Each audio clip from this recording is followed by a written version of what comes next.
right, Bob, you sure you don't want to say something? Worcester is a long ways away. Okay, someone else from a long distance gets priority. Well, India is further away, but I've met Ward in Texas and then crossed paths with him many times. My name is David Cobb. I was one of his comrades in a program on corporations, law, and democracy. Many of you will remember Ward, I certainly will, as not just one of the co-founders of that organization, but the intellectual godfathers of the movement that is happening all around us now. That's right. The democracy movement of the United States is a testament to the work that Ward did. I only knew Ward in 1996, so I feel like I only recently came to know him compared to many of you. But I also came to know him at the Other Economic Summit. I knew him at the World Trade Organization meeting in November of 1999, where 50,000 of our closest friends got together and threw a little party. And for me, I am torn by what memory for Ward is strongest, because on the one hand, there was the intellectual rigor, the fierce dedication to intellectually understanding, grappling with all of the institutions in which we live and how perverse they are and where they came from and what it is that we needed to do. And at the same time, I can't shake the memory of that bag with all that paperwork coming out and the disheveled sense of him and who he was. And the ubiquitous rubber bands, always with the rubber bands. And yet, any meeting that I was at, small, many times large, there would be flurry. If Ward began to rise to speak, and it would be slow, wouldn't it? Yes. The eyelids would flutter. The choice of words could not be more precise. He wrapped us in. It was like a performance piece to watch Ward speak.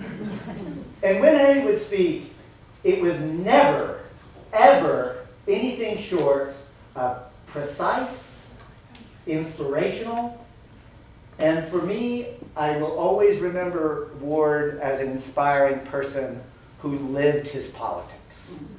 I don't know that I've ever met anybody who just consistently, in every single way, in every single interaction that he engaged with any human being, was not loving, patient, compassionate, fierce.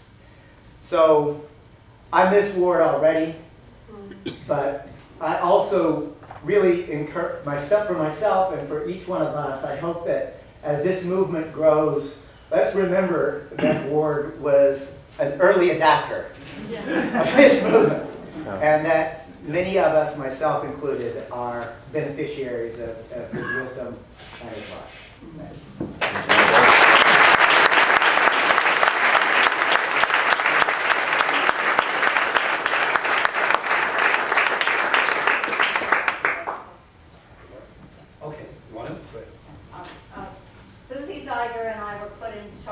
The guest book.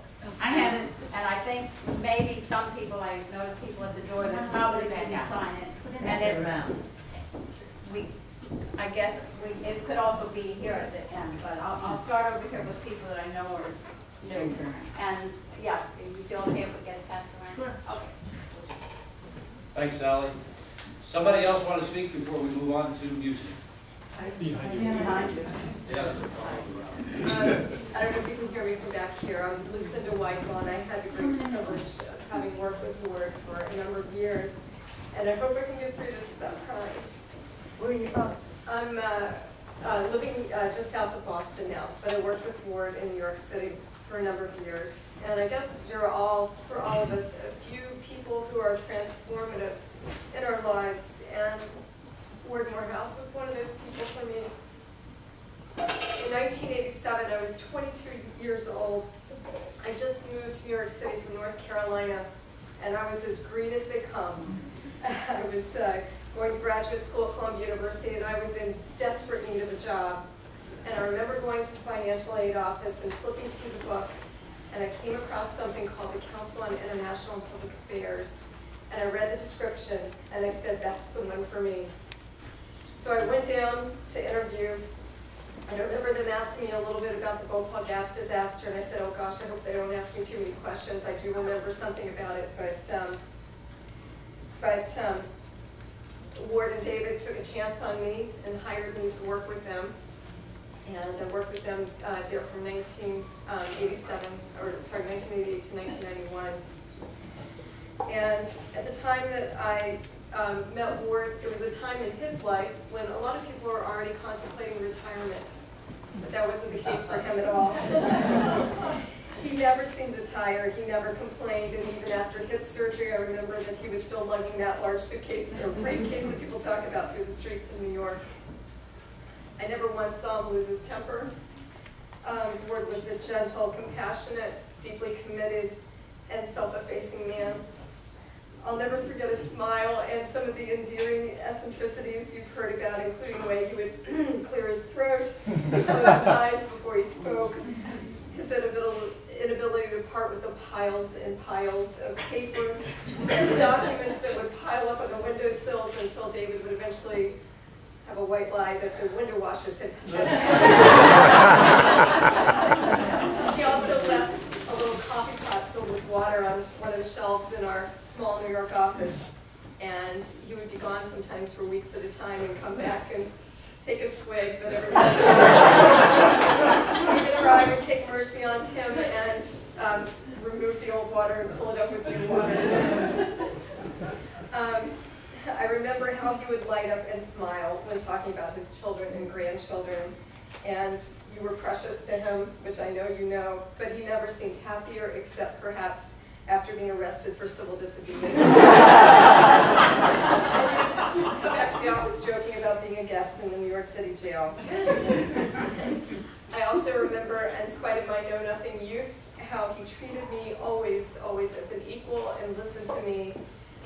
Yet it was this kind man who introduced me to evil incarnate.